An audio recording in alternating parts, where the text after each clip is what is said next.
오늘 주신 말씀 가지고 훈련, 전략적 후퇴라는 제목으로 함께 말씀 나누기를 원합니다. 미국 타임지에서는 2004년부터 매년 영향력 있는 백인을 선정합니다. 원래는 1999년에 20세기의 가장 영향력 있는 인물 백인을 선정했는데, 이 명단이 큰 반향을 일으키자 2004년부터 매년 올해 세계에서 가장 영향력 있는 백인을 선정하기 시작했습니다. 그러니까 워낙 세계적으로 유명한 잡지라 그런지 누가 선정되었는지에 대해서 많은 사람들이 이목이 집중이 되죠. 권력과는 상관없이 순수한 영향력으로만 꼽기 때문에 강대국의 대통령이라고 해서 꼭 꼽히는 것이 아닙니다. 다양한 분야에서 다양한 영향력을 미치는 사람들, 가수가 될 수도 있고요, 또 스포츠 선수가 될 수도 있습니다. 그런 영향력을 미치는 사람들이 그 명단에 포함이 되거든요. 작년 같은 경우 우리나라에서는 정은경 질병관리청장하고 봉준호 감독이 백인 안에 선정이 되었고요. 올해 같은 경우는 배우 윤여정 씨가 이 100명 안에 선정이 되어서 이슈가 되었습니다.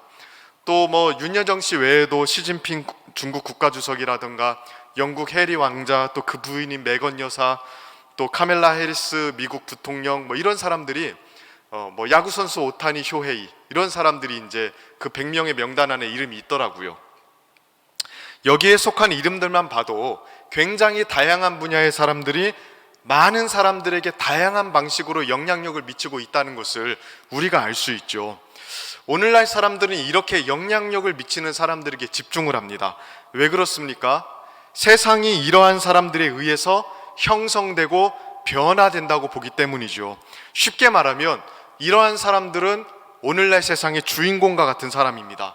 언제나 빛나는 위치에 있으면서 다른 사람들에게 영향을 미치고 사람들을 움직이게 만드는 힘이 있는 사람들이죠. 그래서 그런지 대부분의 사람들은 이러한 영향력 있는 인물이 되고 싶어 합니다. 상황과 여건이 주어지는 한 SNS를 통해서든 아니면은 유튜브를 통해서든 자기가 가지고 있는 것들을 발휘해서 다른 사람들에게 영향을 미치고 싶어 하고요, 또 인정받고 싶어 하고, 또 그런 것들을 통해서 자신의 존재감을 확인하고 싶어 하죠. 어쩌면 우리 사회는 이렇게 인정받고 싶어하고 영향력을 미치고 싶어하는 사람들에 의해서 형성되고 있는지도 모릅니다. 그런데 이러한 영향력을 너무 세속적으로만 볼 필요는 없을 것 같아요. 하나님 나라의 역사가 전진될 때에도 하나님께서는 자기가 세우신 자신의 종들의 영향력을 통해서 하나님 나라의 능력이 나타나게 하시거든요. 모세라든가 사무엘, 다윗, 솔로몬, 또 12사도들, 또 아구스티누스나 루터와 칼빈, 이런 사람들을 세우셔서 역사 속에서 하나님이 선한 영향력을 나타나게 해주셨죠. 그리고 그들의 영향력을 통해서 그 역사 속에서 하나님 나라의 능력이 발휘되게끔 하셨습니다. 그러니 하나님 나라와 교회 안에서 영향력이라는 이슈는 굉장히 중요한 것이었습니다. 특히 시대가 어둡고 배교적인 문화가 팽배할수록 하나님의 사람들의 선한 영향력을 미치는 것이 언제나 중요한 이슈가 되었죠. 그런데 여러분, 오늘 본문을 한번 보시길 바라요. 엘리야에게 주시는 하나님의 명령을 가만히 보시면 이러한 방식과는 조금 거리가 멀어 보입니다. 엘리야가 어떤 사람입니까? 이스라엘 전체가 바알을 숭배하던 그 지독한 배교의 시대에 혜성처럼 등장한 사람 아닙니까? 그리고는 바알 숭배의 수장이었던 아합을 향해서 당차게 말했습니다. 내가 섬기는 이스라엘의 하나님 여호와께서 살아계심을 두고 맹세하는데 내 말이 없으면 수년 동안 비도 이슬도 내리지 아니하리라. 이스라엘은 농경사회였습니다. 비가 오지 않는 것은 그야말로 재앙이었거든요. 그러니 비가 오지 않을 것이라는 엘리야의 말은 이스라엘 전체를 옥죄는 말이었습니다. 뿐만 아니죠, 이 말은 바알 숭배를 전체적으로 도전하는 말이기도 했습니다. 바알은 가나안 그 농경사회에서 비를 주관하는 신이라고 여겨지는 신으로 알려져 있었거든요. 가나안 신화에서는 비가 내리지 않는 기간은 바알이 죽어있는 기간으로 여겨졌습니다. 그러니 엘리야에서는 내 말이 있기 전까지는 비도 이슬도 내리지 않는다는 이 말은 바알의 죽음을 선언한 것이나 마찬가지입니다. 그러니 엘리야는 갑작스럽게 등장해서 이스라엘의 사회와 문화를 발칵 뒤집어 놓을 만한 선언을 지금 한 것입니다. 자, 그럼 이제부터가 중요해지는 거죠. 이렇게 폭탄 선언을 하고 나서 자, 이제부터는 어떻게 하면 좋을까요? 이제 본격적으로 바알 숭배의 수장이었던 아합과 줄다리기가 시작된 거거든요. 전면전이 시작된 것입니다. 이제는 돌이킬 수가 없습니다. 정면 돌파해서 하나님의 살아계심을 입증해야 되는 것 아닙니까? 물론 상황은 엘리야에게 유리했습니다. 시간이 지날수록 비가 오지 않을 것이고, 비가 오지 않는 것을 가지고 아합의 목줄을 붙잡으면 될 것이기 때문이었죠. 이스라엘을 향해서도 더 담대히 외칠 수 있었을 것입니다. 시간은 어쨌든 엘리야의 편이었습니다. 시간이 지날수록 엘리야는 개혁에 유리한 고지를 점령하게 될 것이었죠. 비가 오지 않을수록 이스라엘 백성들은 바알의 죽음을 뼈저리게 느낄 것이었고, 하나님의 살아계심 앞에 정신을 차리게 되었을 거예요. 그런데 여러분, 오늘 본문 말씀을 보십시오. 하나님께서 엘리야에게 뭐라고 말씀하십니까? 이제 본격적으로 아합의 목줄을 움켜쥐고 줄다리기를 해야 되는데 도무지 이해할 수 없는 명령을 내리십니다. 자, 2절부터 4절까지 말씀인데요, 우리 함께 같이 한번 읽어보도록 하실까요? 자, 2절부터 4절까지 함께 읽습니다. 시작. 여호와의 말씀이 엘리야에게 임하여 이르시되 너는 여기서 떠나 동쪽으로 가서 요단 앞 그릿 시냇가에 숨고 그 시냇물을 마시라. 내가 까마귀들에게 명령하여 거기서 너를 먹이게 하리라. 자, 뭐라고 말씀하십니까? 지금 여기에 있는 자리에서 떠나서 숨으라고 말씀하세요. 사람들의 눈에 띄지 않는 곳으로, 아무도 찾을 수 없는 곳으로, 고립된 곳으로 가라고 말씀하십니다. 자, 지금이 어떤 시점입니까? 이스라엘의 정치와 종교의 한복판에서 본격적으로 영향력을 발휘해야 될 때이거든요. 사람들에게 본격적으로 말씀을 전하면서 그 사람들을 하나님께로 돌이켜야 되는 시점 아닙니까? 그런데 하나님은 사람들에게 어떠한 영향력도 끼칠 수 없는 곳으로 물러나라고 말씀하십니다. 엘리야와 같이 재능 있고 열정이 충만한 사람들에게는 이 말이 굉장히 견디기 어려운 말이었을 것입니다. 아합에게 내 말이 없으면 비도 내리지 않고 이슬도 내리지 않을 거라고 선언하면서 엘리야 마음속에는 수많은 계획이 있었을 것입니다. 자, 이제부터 시작이다. 본격적으로 한번 해보자. 나름대로 청사진을 가지고 있었을 거예요. 그런데 그 누구의 눈에도 띄지 않는 곳으로 가라니, 말이나 되는 말입니까? 사람들의 동경과 선망의 대상이 되기는커녕 아무에게도 영향을 끼칠 수 없는 고립된 장소로 가라니, 가당키나 한 말입니까? 엘리야 입장에서는 받아들이기 굉장히 어려운 말이었을 것입니다. 사실 우리의 삶에도 이러한 순간이 불쑥불쑥 찾아오기도 합니다. 상당한 능력을 갖춘 어떤 여성들이 활기차게 일하다가 모든 것을 다 멈추고 물러나라는 명령을 들을 수도 있습니다. 교회에서 많은 영향력을 미치는 사람이 여기를 떠나서 아무도 찾지 않는 곳으로 가서 일하라는 명령을 들을 수도 있습니다. 때로는 질병이 그런 상황을 우리에게 주기도 하죠. 그래서 열정만 가진 채 아무것도 할 수 없는, 그냥 앉아있을 수밖에 없는 위치에 있게 될 수도 있는 거 아닙니까? 이런 일들이 종종 우리의 삶에 일어날 때가 있습니다. 이해할 수 없는 후퇴 명령, 이런 명령을 받을 때가 있다고요. 그러면 왜 하나님께서는 이러한 명령을 엘리야에게 주셨을까요? 오늘 아합 앞에서 물러나서 그릿 시냇가에 숨으라는 이 명령은 사실 성경에서 엘리야를 향한 하나님의 첫 번째 말씀으로 기록되어 있습니다. 그러니까 엘리야에게 던진 공식적인 첫 번째 명령이 사역의 최전선에서 물러나라는 거예요. 왜 이런 명령을 내리셨을까요? 사실 우리가 하나님의 뜻을 다 알 수는 없죠. 그러나 오늘 본문에서 엘리야에게 어떤 일이 일어났는지를 보면 고립된 장소로 후퇴를 명령하신 하나님의 뜻을 우리는 어렴풋이 짐작할 수가 있습니다. 왜 하나님은 엘리야를 그릿 시냇가로 보내셨을까요? 왜 고독과 고립의 장소로 가라고 하셨습니까? 분명한 이유 한 가지가 있는데요, 훈련을 위해서입니다. 무엇을 위해서라고요? 훈련을 위해서예요. 그릿시네가는 1차적으로 엘리야의 훈련 장소였던 겁니다. 엘리야는 이스라엘의 영적인 방향을 전환할 수 있는 영웅으로 등장했습니다. 하지만 완성된 사람은 아니었어요. 그 앞에는 감당해야 되는 엄청난 일들이 놓여 있었습니다. 그런데 하나님께서 보실 때에 그 엄청난 일을 감당하기 위해서는 아직도 갖추어야 될 일들이, 또 모습들이 남아 있었던 것입니다. 그래서 하나님은 전략적으로 후퇴를 명하셨던 거예요. 하나님께서 사람을 고립과 고독의 장소로 보내셔서 훈련시키는 것, 사실 성경에서 여러 차례 하나님께서 잘 사용하셨던 검증된 방식 중에 하나 아닙니까? 여러분 잘 생각해 보십시오. 하나님께서 그의 사람들을 준비시키실 때 자주자주 선택하셨던 것이 무엇입니까? 그 사람을 고독 속에 가두는 거예요. 홀로 있게 만드는 겁니다.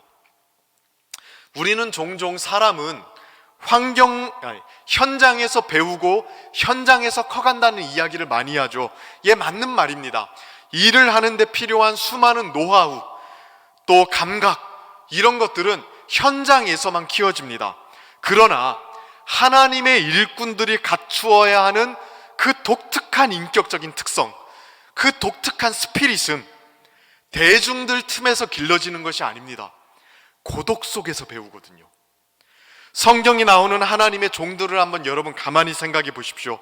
우리는 그들이 대중들과 사람들 앞에서 영웅적인 모습으로 나타나서 좋은 영향력을 미친 것만 우리가 기억을 하죠. 모세는 이스라엘의 불세출의 지도자로 기억하고요, 사무엘은 구국의 선지자로, 다윗은 최고의 성군으로, 세례 요한은 불같은 선지자로, 바울은 최고의 선교사이자 석학으로 기억을 합니다. 그러나 하나님께서 이 사람들을요, 단번에 뚝딱 만드신 것이 아니거든요. 고독과 외로움, 은닉과 고립 속에 가두셔서 그렇게 천천히 빚어가신 것입니다. 모세는 40년 동안 광야에 있었습니다. 거기서 불평 많은 이스라엘 백성들을 이끌 수 있는 온유한 지도자로 거듭나게 만드시죠. 사무엘은 어떻습니까? 어렸을 때부터 부모에게서 떨어져서 외롭게 성막에 홀로 있었습니다. 다윗도 크게 다르지 않았습니다. 어렸을 때부터 가족들에게 인정받지 못한 막내로 있으면서 날마다 들로 쫓겨나서 양들을 쳤습니다. 사무엘이 기름을 부은 다음에는 어땠습니까? 계속해서 광야에서 도망자로 살지 않았습니까? 세례 요한 역시 마찬가지죠. 어렸을 때부터 광야에 있으면서 그 심령이 연단되었다고 이야기합니다. 잠깐의 불같은 외침이었지만 그토록 많은 영향력을 미쳤던 이유는 오랫동안 광야에서 그 마음이 연단되었기 때문 아니겠습니까? 우리에게도 마찬가지입니다. 하나님께서 쓰실 사람들은 고요함 속에서 빚어가십니다. 고독과 고립과 외로움과 홀로됨 속에서 그 사람을 만들어 가세요. 그렇게 빚어가시려고 때로는 우리에게 전략적 후퇴를 명하실 때가 있습니다. 그 토마스 칼라일이라는 영국의 역사학자가 있습니다. 영웅의 역사라는 굉장히 유명한 책을 저술했거든요. 1980년에 런던에서 행한 6번의 강연을 모아서 책으로 낸 건데요, 그 책에서 시대별로 영웅을 다루고 있습니다. 신화 속에 등장하는 인물부터 시작해서 예언자, 시인, 성직자, 문인, 제왕, 각각의 영역에서 세계사에 굵직한 영향력을 미쳤던 영웅들의 모습을 다루고 있죠. 대표적으로 스칸디나비아 신화에 나오는 오딘이라는 신이 나오고요, 단테도 나오고 섹스피어도 나옵니다. 마틴 루터도 나오고요, 존 녹스도 나오거든요. 그런 인물들을 다루면서 칼라일이 이렇게 이야기를 해요. 인류의 역사는요, 이 땅에서 활동한 영웅의 역사라고 정의를 합니다. 그러니까 역사는 위인의 역사에 그치지 않는다고 이야기를 합니다. 그 정도로 그들의 영향력을 역사에서 중요하게 여겼거든요. 그런데 칼라일이 그 사람들을 연구하면서 발견한 게 하나가 있어요. 그 시대에 영향력을 주었던 영웅들에게 공통된 특징이 하나 있다고 보았습니다.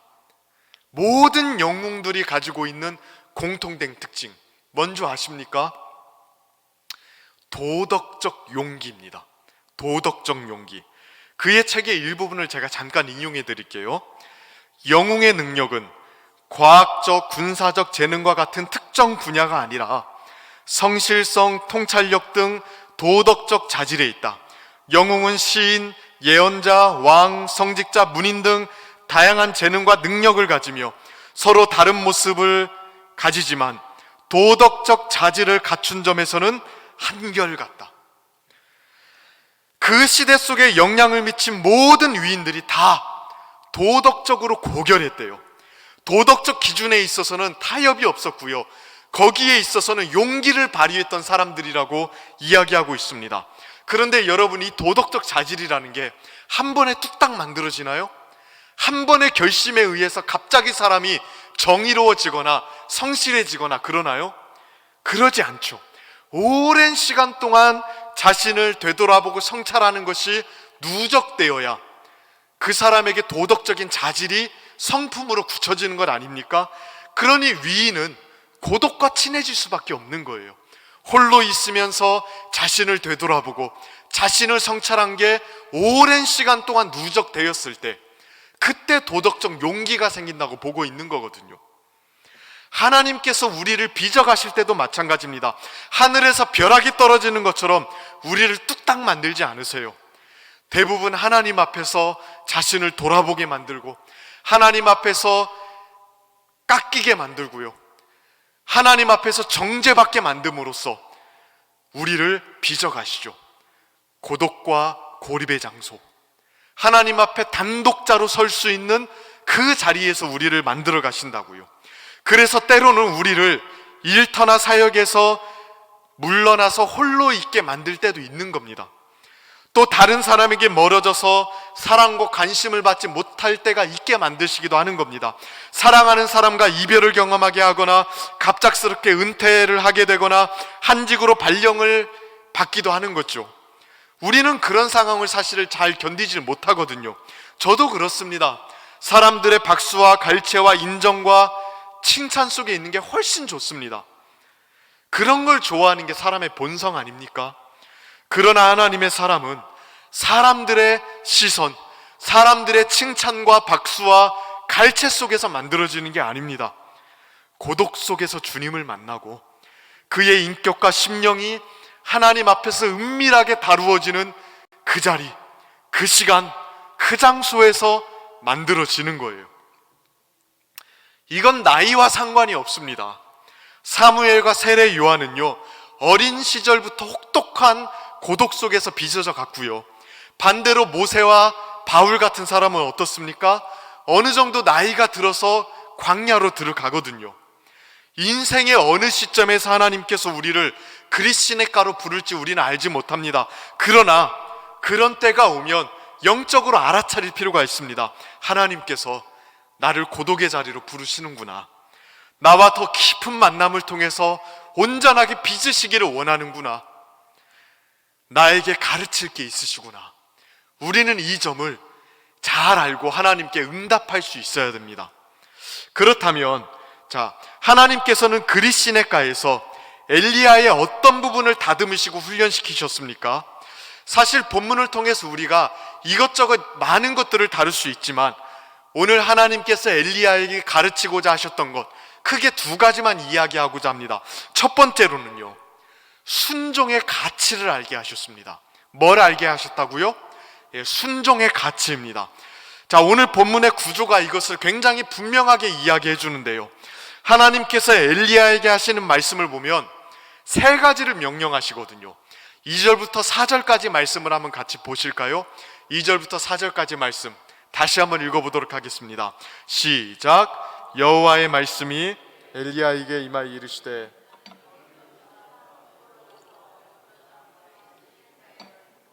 그 시냇물을 마시라. 내가 까마귀들에게 명령하여 거기서 너를 뭐라고 말씀하십니까? 세 가지를 말씀하십니다. 첫 번째로는 여기서 떠나서 요단 앞 그리시네가에 숨으라. 이게 첫 번째고요.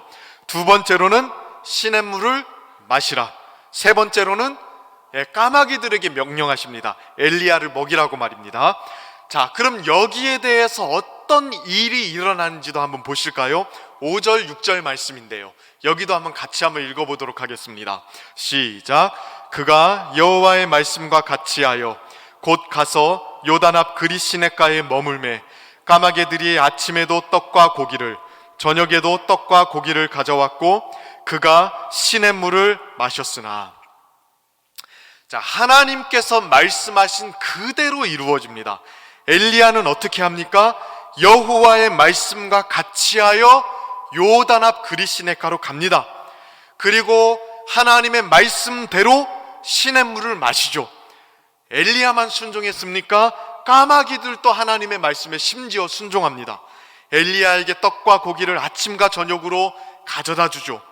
주목하여 볼 만한 것은 엘리야가 순종한 이 각각의 행위들에 어떤 의미가 있는지 아무런 언급이 없다는 것입니다. 엘리야조차도 물어보지 않아요. 하나님 갑자기 왜 이러십니까? 그릿이 어딥니까?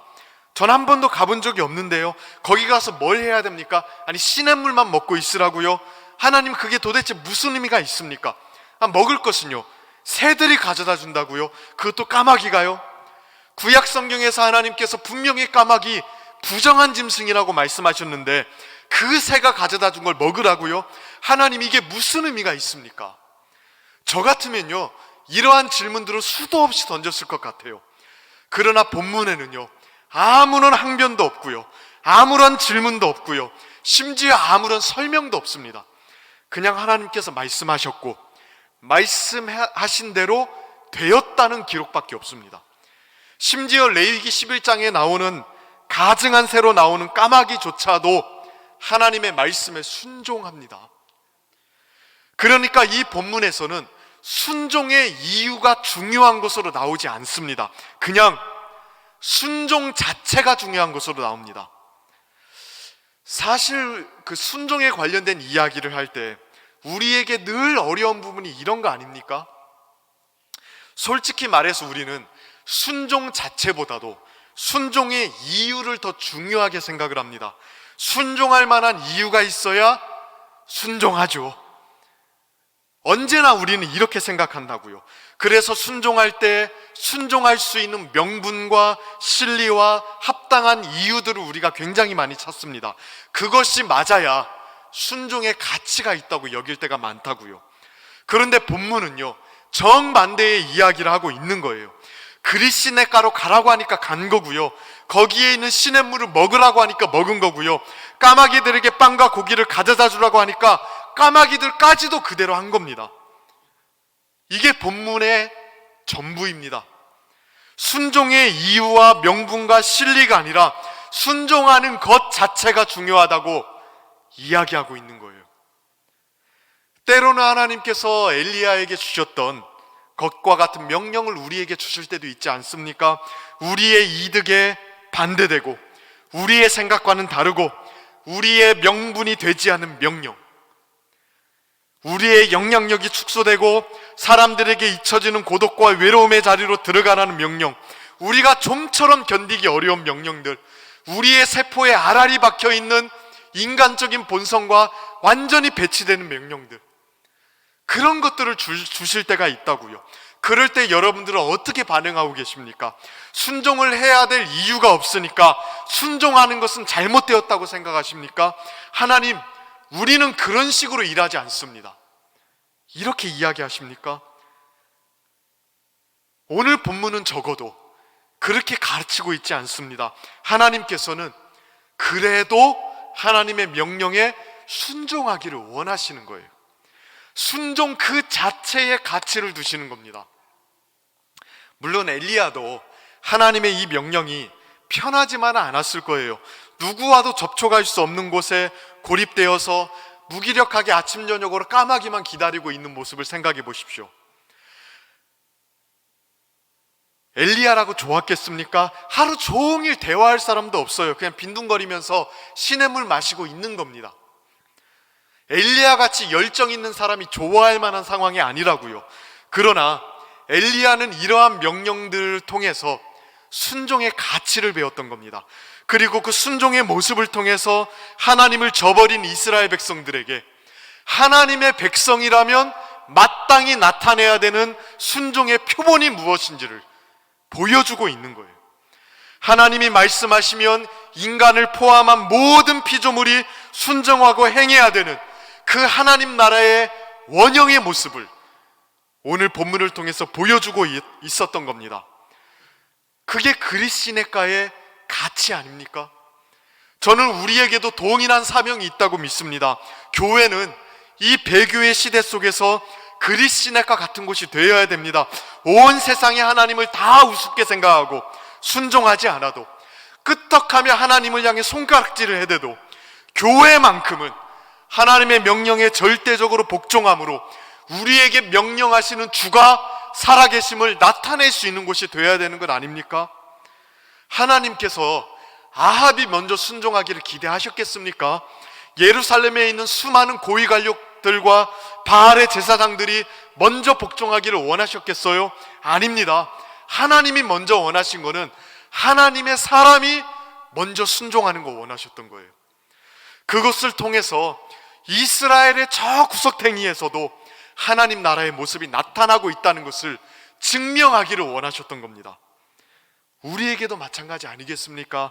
우리마저 그 하나님의 말씀에 복종하기를 거부한다면 누가 하나님의 말씀을 높이겠으며 누가 이 세상 한복판에 하나님 나라의 모습을 볼 수 있겠습니까?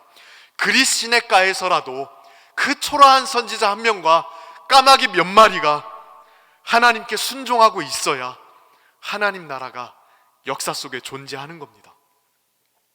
교회는 그러한 시대적인 사명을 가지고 이 세상 속에 있는 것입니다. 그래서 우리 역시도 순종의 가치 그 자체를 날마다 훈련하고 배울 필요가 있는 거예요. 하나님의 통치를 받는 백성이라는 사실을 이 역사 속에 엄연히 드러내기 위해서 그것들을 배워갈 필요가 있는 겁니다. 두 번째로 엘리야가 그리시네가에서 배운 게 무엇입니까? 두 번째는요, 대가를 치르는 거예요. 하나님의 일을 하면서 또 하나님께 구하는 걸 추구하면서 대가를 치르는 것을 배웁니다. 자, 오늘 본문을 한번 보실래요? 그리시네가에서의 생활이 참 흥미로운 말로 마무리가 됩니다. 7절 말씀을 한번 보십시다. 7절 말씀 함께 읽도록 하겠습니다. 시작. 땅에 비가 내리지 아니하므로 얼마 후에 그 시내가 마르니라. 자, 그리시네가에 숨어서 그 시냇물을 마시면서 얼마간 지내는데, 자, 결국 어떻게 됩니까? 시냇물이 다 말랐다고 이야기합니다. 엘리야에게는 이 상황이 굉장히 난처한 상황이거든요. 마실 물이 없어진 겁니다. 숨어 있는데 마실 물이 없으면 어떻게 됩니까? 굉장히 곤란해지는 거거든요. 그런데 가만히 생각해 보십시오. 이 난처한 상황이 왜 생겼습니까? 엘리야가 기도했기 때문에 생긴 상황이거든요. 야고보서 5장 17절을 보면 이렇게 이야기를 합니다. 엘리야는 우리와 성정이 같은 사람이로되 그가 비가 오지 않기를 간절히 기도한즉 3년 6개월 동안 땅에 비가 오지 아니하고. 엘리야가 어떻게 했다고 이야기합니까? 비가 오지 않기를 간절히 기도했습니다. 뿐만 아니라 비가 오지 않을 거라고 여호와의 이름으로 선언까지 했죠. 그 결과 진짜 비가 오지 않았던 거예요. 그러니까 결과적으로 이야기하자면 시냇물이 말라서 엘리야가 불편함과 고통을 겪은 것은 다른 것 때문이 아닙니다. 엘리야가 기도했기 때문이에요. 하나님께서 그 기도에 대한 응답을 주셨기 때문에 그 응답이 이루어지는 과정으로서 불편함과 고통이 생긴 것입니다.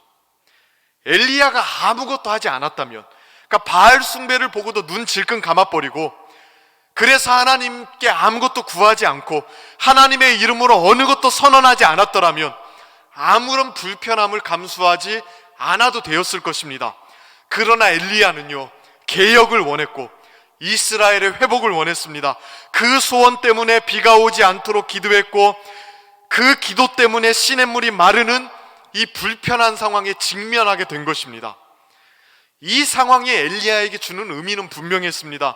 하나님께 구한 것이 이루어지는 데는 희생과 대가와 불편함이 따른다는 것, 하나님께 기도한 것에 응답을 얻는 데는 대가가 따른다는 것, 그 사실을 엘리야에게 말해주고 있었던 겁니다. 기도는요, 자동 판매기가 아닙니다. 응답은 대가와 노력 없이 주어지는 게 아닙니다. 지금 이 사실을 보여주고 있는 겁니다. 하나님께 간구하면요, 하나님께서 간구한 대로 우리에게 주시죠. 변화와 개혁을 추구하며 하나님은 그것을 우리에게 기꺼이 주시고자 합니다. 그런데 그것을 하늘에서 그냥 뚝딱 떨어뜨려 주는 것이 아니라는 것이 문제 아닙니까?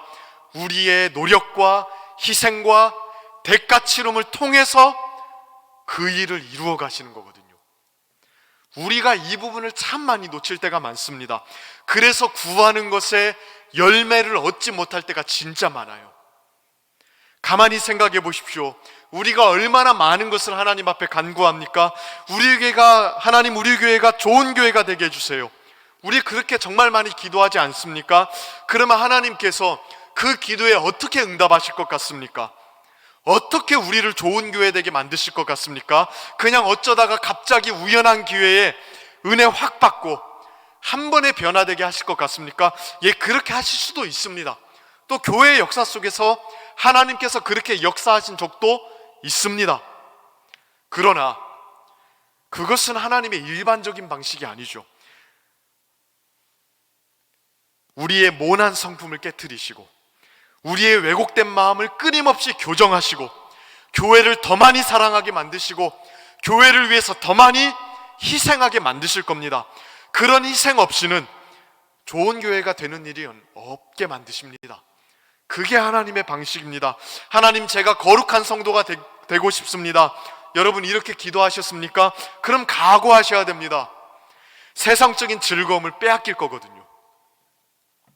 하나님 외에 사랑하는 것들을 다 내려놓아야 될 것입니다. 우리를 거룩하지 못하게 만드는 것들을 내려놓는 희생 없이는 결코 거룩하게 되는 일이 없기 때문에 그렇습니다. 이런 각오가 없이 하는 기도는요, 어떤 것도 바꾸지 못합니다. 그런 기도는 사실 믿음이라기보다도 요행에 가깝습니다. 더 가까운 예들을 생각해 볼까요? 제가 공부를 조금 더 잘했으면 좋겠습니다. 이렇게 기도했다고 해봅시다. 하나님이 그 기도에 어떻게 응답하실 것 같습니까? 컴퓨터를 고장 내실걸요? 공부 외에는 별로 할 게 없게끔 만드실 것입니다. 부자 되게 해주세요. 이렇게 기도했다면 어떻게 응답해 주실까요? 로또를 긁었더니 갑자기 되게 해주실까요? 아니면 우연히 산 주식이 갑자기 폭등하게 해주실까요? 아니면 시골에 대대로 가지고 있는 땅값이 갑자기 오르게 해주실까요? 아닙니다. 우리로 하여금 투철한 직업의식을 가지도록 교육하실 거고요, 성실한 성품을 가지도록 연단시키실 겁니다. 그래서 성실하게 일하게끔 만드실 거예요. 그 과정이 지루하고 고통스럽기 때문에 대부분의 사람들은 이러한 과정 없이 결과만 뚝딱 받기를 원합니다. 그래서 기도한 것에 대한 응답을 얻지 못하는 경우가 굉장히 많습니다. 무슨 말인지 아시겠죠? 하나님은 요행을 바라시는 분이 아니라고요. 어떤 희생도 치르려고 하지 않고 어떤 대가도 원하지 않고 어떤 것도 책임지지 않으면서 성실하지 않은 태도로 열매를 거두려고 하는 자의 기도를 하나님은 기뻐하지 않으십니다. 오히려 하나님은 그런 사람을 가리켜서 게으르고 악한 종이라고 말씀하셨어요. 이것을 누구보다도 잘 알았던 사람들이 종교개혁자들 아닙니까? 그들은 바른 교회를 세우고 싶어 했습니다. 성경적인 교회를 세우는 것이 그들의 일생일대의 과업이었습니다. 그래서 그들이 무엇을 했습니까? 기도요? 열심히 했습니다. 누구보다도 그들은 뜨겁게 기도했고요, 항상 기도했습니다. 그들은 다 기도의 사람이었습니다. 그런데 그들의 기도에는요, 그들의 피가 묻어 있었어요. 그들의 생명이 담겨 있었습니다. 죽을 각오를 하고 개혁에 뛰어들면서 기도했어요. 아무런 대가도 아무런 희생도 없이는 하나님의 뜻이 이루어지지 않는다는 사실을 이 사람들은 너무나도 잘 알았습니다. 그래서 칼빈 같은 개혁자는요, 1541년에 한 번 쫓겨났던 제네바시에 다시 종교개혁을 위해 부름받아 되돌아가면서 그의 영적인 아버지격이었던 파렐에게 쓴 편지 말미에 험난한 개혁의 길을 예상하면서 자신의 각오를 이렇게 기록을 해놨습니다. 아주 유명한 말입니다. 나의 심장을 주님께 드리나이다. 즉시 그리고 진실하게. 이게 29살 칼빈이 제네바에 다시 되돌아가면서 했던 고백입니다. 심장을 꺼내놓는 마음으로 개혁의 길에 뛰어들었죠. 우리의 개혁교회, 우리의 교회는 이러한 수고와 희생과 대가 위에 언제나 세워졌습니다. 어떠한 책임도 지려하지 않고, 어떠한 애씀도 없고, 어떠한 고난도 거부하고, 어떠한 희생도 회피하는 사람들에 의해서는 절대로 주님의 나라와 주님의 교회가 세워지는 법이 없었습니다. 엘리야는 마른 시냇가를 보면서 타는 듯한 갈증을 느끼면서 하나님께 이렇게 기도했을 거예요. 주님, 감내하겠습니다. 그러니 당신의 뜻을 이루어 주십시오. 우리 성도들에게도 이러한 기도가 있었으면 좋겠습니다. 믿음을 요행으로 바꾸지 않고 신실하게, 그리고 즉각 우리의 심장을 하나님께 꺼내놓는 마음으로 주님을 향해 나아가는 우리 성도님들 되었으면 좋겠습니다. 그래서 우리가 구하는 것만큼의 귀한 열매들이 우리 삶 속에, 우리 가정에, 우리 교회에 맺히게 되기를 주님의 이름으로 축원하고 축복합니다. 우리 이 시간 함께 같이 기도하도록 하겠습니다. 이 시간 기도할 때에 우리 주신 말씀 가지고 먼저 기도했으면 좋겠는데요. 하나님, 우리의 마음을 주님께 드립니다. 날마다 신실하게, 그리고 즉각적으로 주님, 우리의 삶을 드리오니 우리를 사용하셔서 하나님의 나라를 일으키시고, 교회를 일으키시고, 우리의 자녀들을 일으키시고, 우리의 가정을 일으켜 주옵소서. 또한 주님이 어떤 말씀을 하든지 순종하겠습니다. 순종하는 마음으로 주님 말씀 듣겠습니다. 우리의 완고한 마음을 녹여주시고, 부드러운 마음을 주시고, 풍성한 은혜를 주셔서 기쁜 마음으로 주님 따라가게 해주십시오. 그래서 우리 교회가, 우리 가정이 이 척박한 시대에 그리스네가가 되게 해달라고 기도했으면 좋겠습니다. 또 나라와 민족을 위해서 기도해 주십시오. 이 어려운 시대에 하나님 우리에게 은혜 베풀어 주셔서 긍휼을 베풀어 주시고 하나님을 두려워하는 시기가 될 수 있도록, 또 하나님의 긍휼을 맛보는 일들이 있을 수 있도록 기도해 주시길 바랍니다. 이 시간 주신 말씀 가지고 우리 주여 한번 간절하게 부르짖으며 하나님 앞에 나아가도록 하겠습니다. 주여, 하나님 아버지 은혜와 사랑을 감사합니다. 하나님 아버지 순종하겠습니다. 우리의 마음과 심장을 하나님께 드리며 나아갑니다. 아버지 하나님, 하나님께 간구하는